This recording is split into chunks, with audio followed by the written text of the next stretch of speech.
क्या हो अगर दुनिया की सबसे बेहतरीन या सबसे महफूज और सस्ती तरीन शुगर की दवा किसी लेबॉर्ट्री में बनी ही ना हो? यानी क्या हो अगर वो सिरे से कोई गोली या कैप्सूल हो ही ना, बल्कि वो एक ऐसा काम हो जो इंसान रोजमर्रा जिंदगी में करता है, बस उसे जरा दुरुस्त तरीके से करने की जरूरत हो। ये एक बहुत ही दिलचस्प सोच है और वाकई आजकल लाखों लोग इसी सोच में घूमे। बिल्कुल।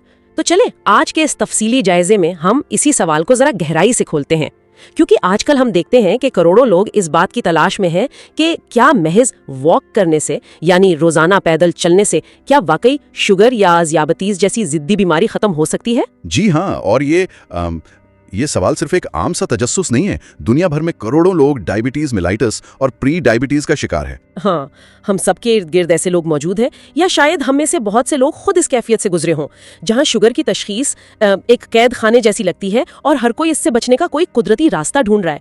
तो आज हम इन तमाम रिसर्च पेपर्स, मेडिकल रिपोर्ट्स और आदाद शुमार का निचोड़ निकालेंगे, ताकि हकीकत और अफसाने के दरमियान जो फर्क है ना, वो वाज़ेह हो सके। बिल्कुल सही कहा, क्योंकि जब हम इस बारे में बात करते हैं तो देखें, ज्यादातर मरीजों की ये दिली ख्वाहिश होती है कि वो किसी ना किसी तरह दवाइयों के इस्तेमाल से बच सकें।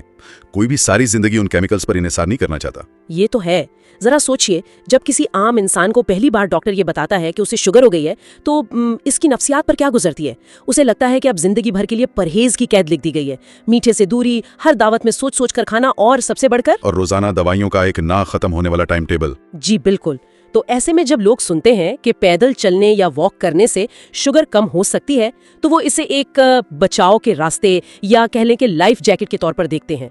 लेकिन मेरे जहन में फौरन एक सवाल आता है कि क्या महज रोजाना कुछ कदम उठाने से इस इतने बड़े पेचीदा तिबी मसले का हल निकल सकता है?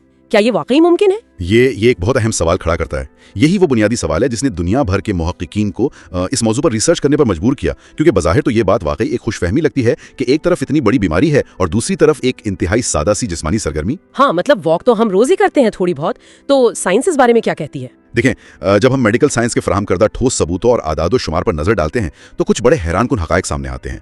रिसर्च ये बाकायदा साबित करती है कि वॉक करने से खून में शुगर का लेवल कम होता है, और सबसे अहम बात ये कि इसका तवील मुद्दती असर बेहद नुमायां है, खासतौर पर HbA1c के लेवल में। वॉक करने वाले शख्स के HbA1c लेवल में 0.5% तक की कमी आ सकती है। 1 मिनट के लिए यहाँ रुकते हैं। ये रिसर्च में HbA1c का जिक्र बार बार आता है। आम लोगों के लिए जो रोजाना उंगली पर सुई चुभोकर ग्लूकोमीटर से शुगर चेक करते हैं, ये इससे कैसे मुख्तलिफ है? ये बहुत अहम नुक्ता उठाया आपने। देखें, जब हम रोजाना ग्लूकोमीटर से शुगर चेक करते हैं ना, तो वो हमें सिर्फ उस मखसूस लम्हे की शुगर बताता है। यानी वो बस उसी वक्त का हाल बताता है? बिल्कुल, वो एक तस्वीर या स्नैपशॉट की तरह है। हो सकता है उस वक्त शुगर नॉर्मल हो, लेकिन 2 घंटे बाद बहुत ज्यादा हो जाए। उसके बरक्स HbA1c एक ऐसा खून का टेस्ट है जो पिछले 2 से 3 महीनों की औसत ब्लड शुगर का रिकॉर्ड बताता है। अरे वाह, यानी ये कोई शॉर्टकट नहीं मानता? जी हाँ, इसे हम जिस्म का 3 माह का रिपोर्ट कार्ड कह सकते हैं। ये बताता है कि पिछले 90 दिनों में खून के सुर्ख खलियों के साथ कितनी शुगर चिपकी रही है। अच्छा, तो ये किसी एक दिन की परहेज से धोखा नहीं खाता, ये पूरी हकीकत सामने ले आता है। बिल्कुल। तो इस रिपोर्ट कार्ड पर अगर 0.5% की कमी आती है, तो एक आम फहम इंसान तो यही सोचेगा कि आधे फीसद से क्या फर्क पड़ता है, ये तो कोई बहुत मामूली सा हिस्सा लग रहा है ना? हाँ, बज़ाहिर ये एक बहुत छोटा सा हिस्सा है, लेकिन मेडिकल साइंस की दुनिया में ये एक बहुत बड़ी बल्कि जबरदस्त कामयाबी मानी जाती है। आधा फीसद? जी, इसकी वजह यह है कि HbA1c में ये 0.5% की कमी बाज़ बाकायदा और रोजमर्रा इस्तेमाल होने वाली महंगी शुगर की अद्वियात के असर के बिल्कुल बराबर है। ओह, यानी जो काम वो महंगी गोलियां कर रही हैं, वो एक वॉक कर सकती है। यहाँ बात वाकई बहुत दिलचस्प हो जाती है। जी हाँ, जो काम एक केमिकल गोली कर रही होती है, वही काम उस आधे फीसद की कमी से जाहिर हो रहा होता है। ये कोई मामूली बात नहीं है। ये दिल के दौरे, गुर्दों के फेल होने और बेनाई जाने जैसे खतरात को कई गुना कम कर देता है। मुझे एक बात हजम नहीं हो रही। मतलब एक तरफ वो महंगी गोलियां हैं जिन्हें बनाने के लिए बड़ी बड़ी कंपनियां सालों की रिसर्च करती हैं, अरबों डॉलर लगते हैं, उनमें पेचीदा केमिकल्स होते हैं, और दूसरी तरफ सिर्फ एक आम सी वॉक है। बिल्कुल, एक बहुत ही सादा सी कुदरती हरकत। हाँ, यानी महज अपने पांवों पर चलना। तो क्या वाकई एक इतनी सादा सी हरकत इन लेबोरेटरी में बनी दवाइयों का मुकाबला कर सकती है? ये कैसे मुमकिन है? मतलब मैं यहाँ साइंस को समझना चाहूंगी कि जब इंसान सिर्फ चल रहा होता है तो उसके खून के अंदर ऐसा क्या जादू हो रहा होता है? ये कोई जादू नहीं है, बल्कि ये हमारे जिस्म का अपना बनाया हुआ एक इंतहाई पेचीदा और खूबसूरत निज़ाम है। मैं समझाता हूँ। जब कोई शख्स चलना शुरू करता है तो जिस्म के अंदर एक साथ कई चीजें हरकत में आती हैं। सबसे पहला और अहम काम हमारे पट्टे करते हैं, यानी मसल्स। अच्छा, मसल्स का क्या किरदार है इसमें? देखिए, इंसान के पट्टे जिस्म का सबसे बड़ा इंजन है, और इस इंजन को चलने के लिए जिस ईंधन की सबसे ज्यादा जरूरत होती है ना, वो ग्लूकोज यानी खून में मौजूद शुगर है। सही। जब हम बैठे होते हैं तो ये इंजन बंद होता है और शुगर खून में ही तैरती रहती है, लेकिन जैसे ही हम वॉक शुरू करते हैं ये पट्टे फौरन हरकत में आते हैं और उन्हें तवानाई की जरूरत पड़ती है। तो क्या हम उन पट्टों को एक सूखे हुए स्पंज की तरह समझ सकते हैं? स्पंज यानी किस तरह? मतलब जैसे अगर पानी जमीन पर गिरा हो और हम उस पर एक सूखा स्पंज रख दें तो वो तेजी से सारा पानी चूस लेता है। तो क्या चलने के दौरान हमारे पट्टे भी खून में से शुगर को इसी तरह चूस रहे होते हैं? अरे ये मिसाल तो बिल्कुल परफेक्ट है। बिल्कुल इसी तरह जब पट्टे मुतहर्रिक होते हैं तो वो वाकई खून में मौजूद इजाफी शुगर को इस स्पंज की तरह अपने अंदर खींचना शुरू कर देते हैं। जबरदस्त। और यहाँ जो चीज सबसे ज्यादा हैरानकुन है वो ये है कि इस खास अमल के लिए यानी चलने के दौरान पट्टों के शुगर जज्ब करने के लिए जिस्म को इंसुलिन की जरूरत ही नहीं पड़ती। वेट, वाकई इंसुलिन के बगैर ही? जी हाँ, पट्टे बराह रास्त खून से शुगर उठाकर उसे जलाना शुरू कर देते हैं। ये वो पहला मैकेनिज्म है जिससे ब्लड शुगर फौरन नीचे आती है। ये तो वाकई कमाल की बात है। लेकिन मैंने अक्सर डॉक्टरों से सुना है कि शुगर के मरीजों में एक और बहुत बड़ा मसला होता है जिसे वो इंसुलिन रेजिस्टेंस या इंसुलिन की मुजाहमत कहते हैं। यानी जिस्म में इंसुलिन तो होती है लेकिन वो काम नहीं कर रही होती। बिल्कुल दुरुस्त। ये टाइप 2 डायबिटीज का सबसे बड़ा मसला है। तो क्या वॉक इस इंसुलिन रेजिस्टेंस के मसले को भी हल करती है? जी बिल्कुल, और ये वॉक का दूसरा सबसे बड़ा फायदा है। इंसुलिन रेजिस्टेंस को हम यूं समझ सकते हैं कि जिस्म के खलियों के दरवाजों पर एक ताला लगा हुआ है और इंसुलिन वो चाबी है जो इस ताले को खोलकर शुगर को अंदर जाने देती है। अच्छा, ताला और चाबी। शुगर के मरीजों के जिस्म में वो ताले जंग आलूदा हो चुके होते हैं। इंसुलिन मौजूद होती है लेकिन चाबी ताले में घूम नहीं रही होती। ओ, तो चाबी है लेकिन जंग की वजह से काम नहीं कर रही। बिल्कुल। मुसलसल वॉक करने से वो जंग उतरने लगता है, खुलियों की ये मुजाहमत कम होती है और जिस्म की अपनी इंसुलिन का असर बढ़ जाता है। इसीलिए मेडिकल रिसर्च ये कहती है कि वॉक बिल्कुल एक कुदरती इंसुलिन की तरह काम करती है। ये तो बहुत जबरदस्त बात है। तो गोया वॉक करने से ना सिर्फ हम वो इजाफी शुगर जला रहे हैं बल्कि अपने जिस्म की चाबियों और तालों की मरम्मत भी कर रहे हैं। ये तो दोहरा फायदा हो गया। क्या इसके अलावा भी कोई तब्दीली आती है जिस्म में? जी, एक तीसरा काम भी होता है। इस दौरान जिस्म की इजाफी चर्बी पिघलना लगती है, खासतौर पर पेट के गिर्द मौजूद चर्बी जिसे विसरल फैट कहते हैं। हाँ, ये पेट की चर्बी तो वैसे ही बहुत खतरनाक मानी जाती है। बिल्कुल, ये चर्बी बजाते खुद इंसुलिन की राह में एक बहुत बड़ी रुकावट होती है और जिस्म में सोजिश पैदा करती है। जब रोजाना की वॉक से ये चर्बी कम होना शुरू होती है तो शुगर को कंट्रोल करने का पूरा निजाम खुद ब खुद हमवार और तेज हो जाता है। ये सारी साइंस जानकर तो मेरा तो ख्याल है कि कोई भी शख्स कल से ही जूते पहनकर दौड़ना शुरू कर देगा। हाँ, ऐसा ही होना चाहिए। लेकिन मैं यहाँ थोड़ा सा हकीकत पसंद बनना चाहूंगी। तो इस सब का असल मतलब क्या है? क्योंकि अक्सर इंटरनेट पर ऐसी वीडियोस और मज़ामीन भरे पड़े हैं जो दावा करते हैं कि बस ये काम करें और शुगर हमेशा के लिए खत्म। ये बहुत आम दावे हैं। तो क्या हम हतमी तौर पर ये कह सकते हैं कि वॉक करने से शुगर की बीमारी मुकम्मल तौर पर यानी जड़ से ही खत्म हो सकती है? क्या हम कल से अपनी दवाइयाँ कूड़ेदान में फेंक सकते हैं? ये बहुत ही जरूरी सवाल है और यहाँ हमें उम्मीद और हकीकत के दरमियान एक वाज़ेह लकीर खींचनी होगी ताकि लोग किसी खतरनाक गलतफहमी का शिकार ना हो। बिल्कुल, हकीकत जानना बहुत जरूरी है। अगर हम खालिसतन मेडिकल साइंस की बात करें तो डायबिटीज मेलाइटिस यानी बाकायदा शुगर की बीमारी को सिर्फ और सिर्फ वॉक के बलबूते पर मुकम्मल तौर पर जड़ से खत्म कर देना फिलहाल एक मुश्किल अमर माना जाता है। यानी वो दावे सच्चे नहीं है? नहीं, इसे एक अफसाना ही समझना चाहिए।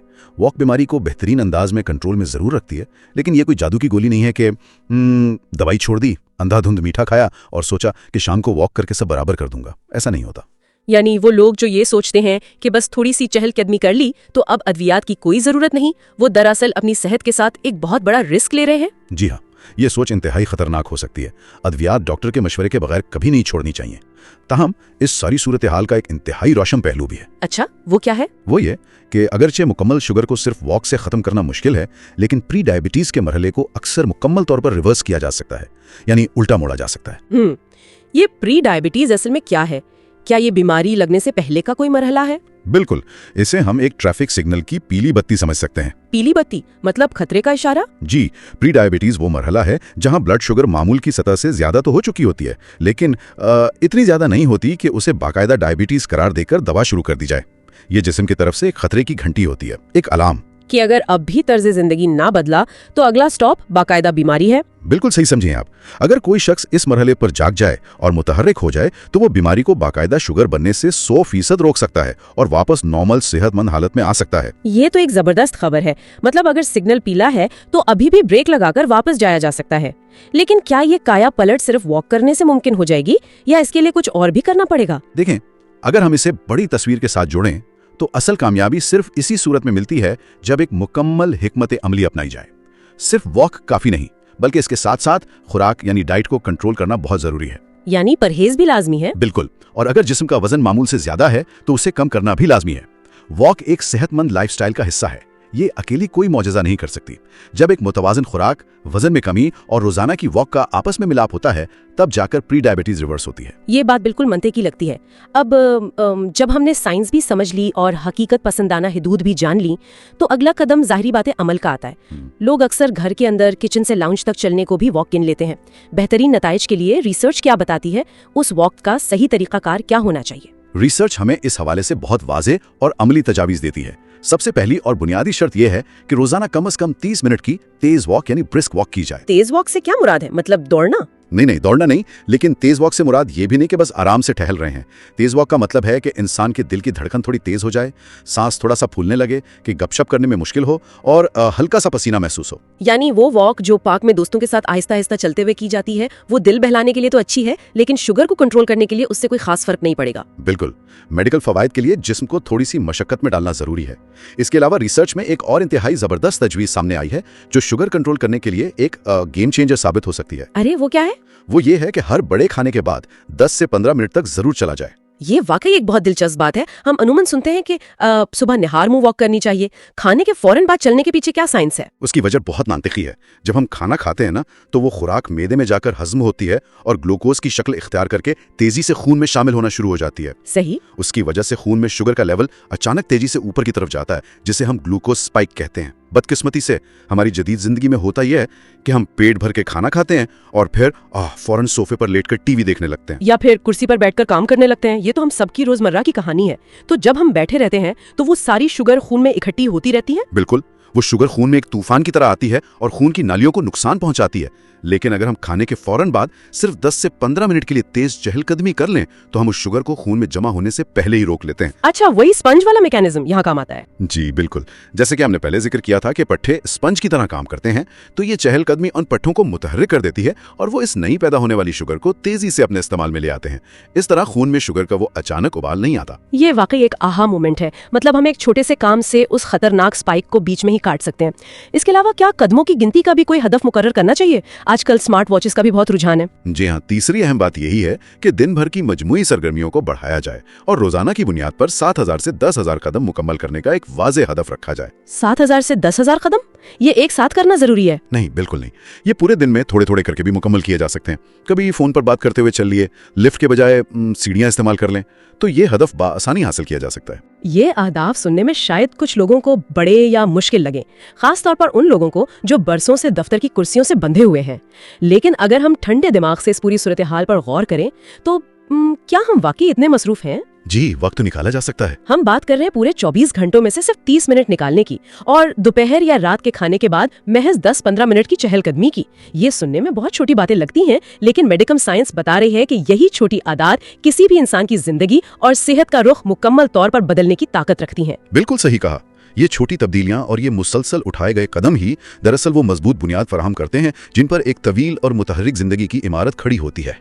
ये रिसर्च इस बात का वाज़ेह सबूत है कि हमारे जिस्म में अपने आप को ठीक करने की कितनी हैरत अंगेज कुदरती सलाहियत मौजूद है। बिल्कुल, बस उसे दुरुस्त सिमत में थोड़ी सी हरकत की जरूरत होती है। जी बिल्कुल ऐसा ही है। इस इंतहाई दिलचस्प गुफ्तगू को समेटते हुए हम इस नतीजे पर पहुंचते हैं कि शुगर या ज़ियाबीतिस यकीनन एक संजीदा और पेचीदा बीमारी है, लेकिन ये किसी की हतमी तकदीर नहीं है जिसके आगे बस हथियार डाल दिए जाएं। बेशक अद्वियात का इलाज में अपना एक नागुज़ीर किरदार है जिसे डॉक्टर के मशवरे के बगैर नहीं छोड़ना चाहिए, लेकिन वॉक के जरिए उठाया गया हर एक कदम इंसान को उसकी खोई हुई सेहत के करीब ले जा सकता है। जी, क्योंकि सेहत किसी का इंतजार नहीं करती। बिल्कुल। आज की इस तमाम गुफ्तगू और इन हकाइक को जानने के बाद एक सवाल है जो शिद्दत से ज़हन में उभरता है और इस पर हम सबको सोचना चाहिए। अगर महज रात का खाना खाने के बाद चंद मिनट के लिए जमीन पर एक कदम के आगे दूसरा कदम रखने की एक इंतहाई सादा सी हरकत जिस्म के अंदर किसी इंतहाई महंगी और ताकतवर दवा की तरह काम कर सकती है, तो हमारी रोजमर्रा की उन सादा और बुनियादी जिस्मानी हरकतों में सेहत के और कौन कौन से ऐसे अनमोल कुदरती खजाने छुपे होंगे जिन्हें आज की इस इंतहाई जदीद, तेज रफ्तार और कुर्सियों तक महदूद आरामदेह जिंदगी ने हमसे हमेशा के लिए भुला दिया है।